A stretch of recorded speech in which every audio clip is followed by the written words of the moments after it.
Donald Trump is a criminal sociopath. You tick off the definition of a sociopath. They don't want to obey laws. They don't want to obey rules. They don't think they apply to them. And Donald Trump has no moral conscience and no empathy. He does not care about anybody else other than Donald Trump, which is why in his first term he said, Article 2 lets me do whatever I want. Article 2 of the Constitution. The first Trump term, which I call shit show 1, was a was an assault on the rule of law, but it was only like it was like cancer. It was like a stage 1, maybe stage 2. We got to stage 2 right around January 6th, and he was a threat to the rule of law. And then he went into remission. Now he's back. We're at stage 3. Stage 3 is basically where we are ignoring laws and running roughshod over laws. I mean, you know, they're basically refusing to spend money appropriated by Congress, which is against the law. The law requires the president to spend money. The president can't not spend the money that's been allocated for particular subjects. And you've got this guy who's not been appointed lawfully under the Constitution. Let's talk about that. Musk. Yep. And so that's stage 3. Stage 4 is going to be, well, these courts are telling me not to obey orders. Why should I don't want to obey the law, so why am I obeying the courts?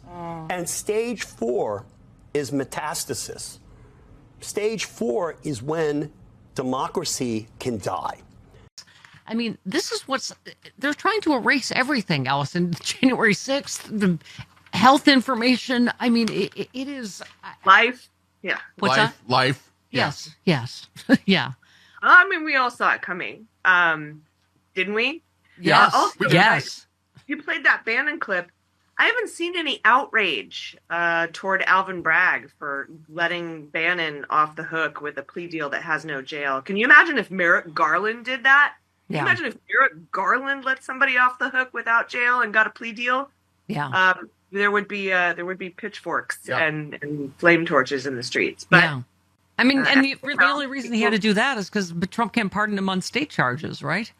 But as we know, people are only mad at Merrick Garland for. I hate everyone, so he's just included. But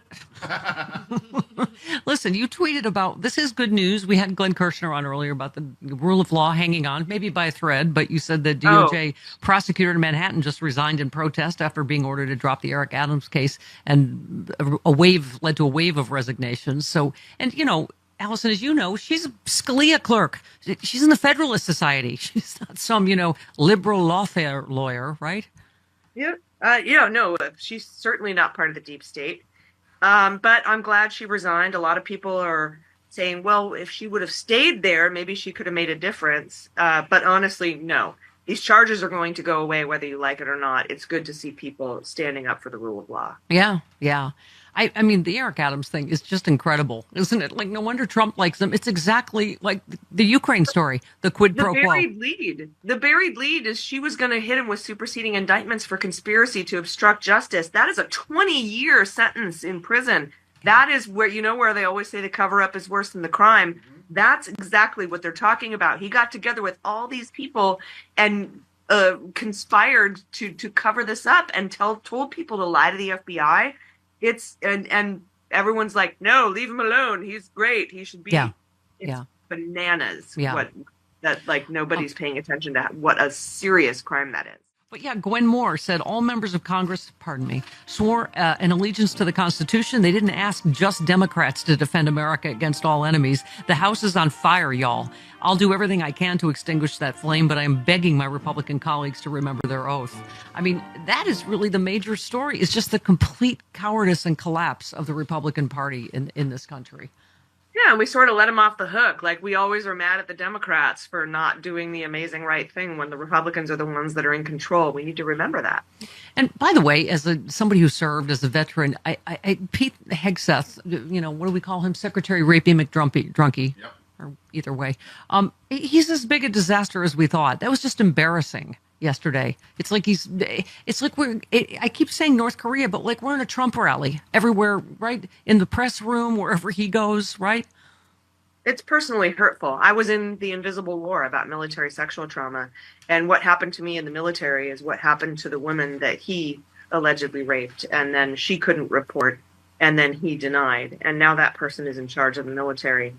And I will never, ever forgive Joni Ernst for voting for him, because she was part of a bill with Kirsten Gillibrand to allow leave for military service people for reproductive care, which has also been repealed, which I warned about, but it's very hurtful.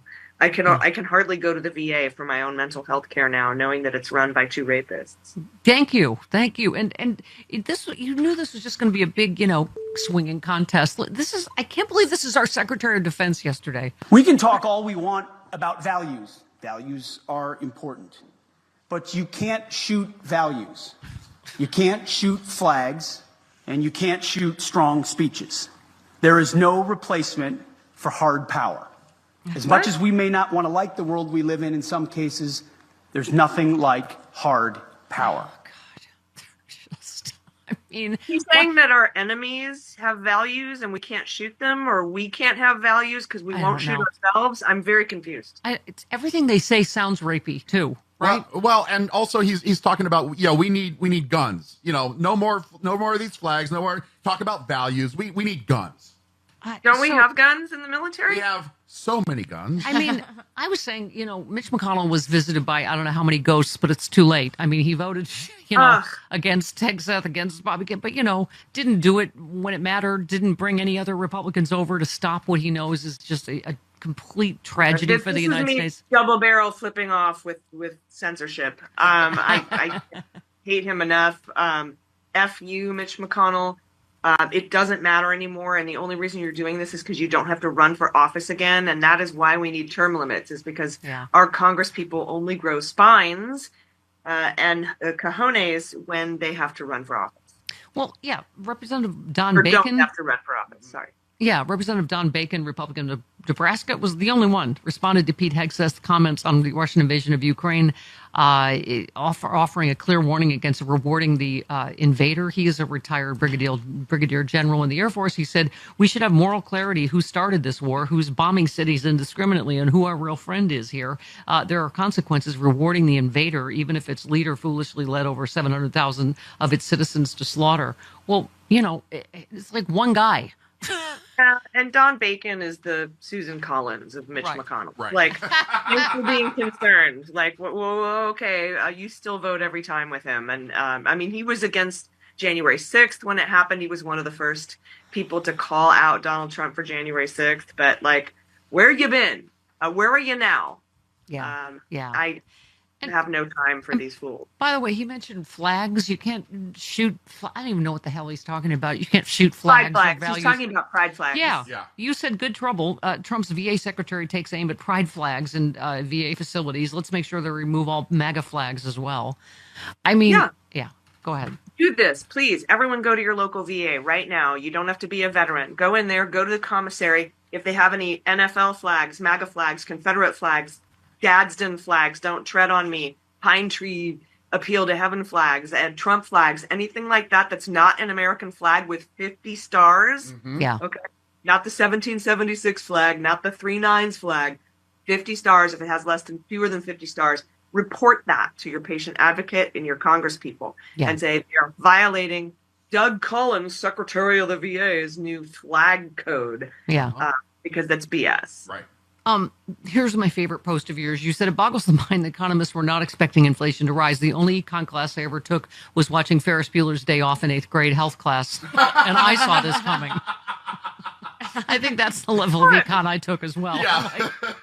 Come on, the Laffer curve? Exactly. That's the only reason I know the Laffer curve is Ferris Bueller's Day Off. Bueller. We all know this. All Gen Xers know that you don't do it this way. That tariffs are bad. The Hawley Smoot Tariff Act. We all know. That sent us deeper into the Depression. I know that from Ferris Bueller's Day Off.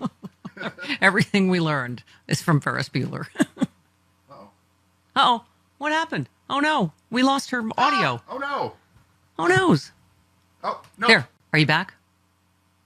Oh, no. Maybe you muted yourself. Did you say that's funny. See, you got that. It's a Ferris Bueller joke. I know Ferris Bueller. Oh, yeah. Okay. Oh, yeah. Can you hear me? Yes, we can. Now go ahead. So yeah, no, I'm very upset that anybody was shocked that dismantling the Inflation Reduction Act increased inflation.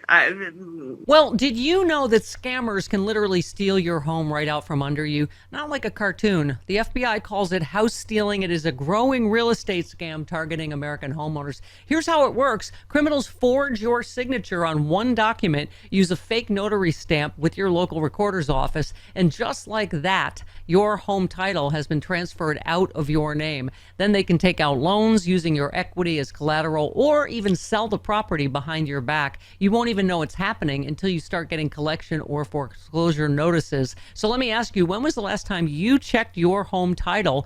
If you're like me, the answer is never.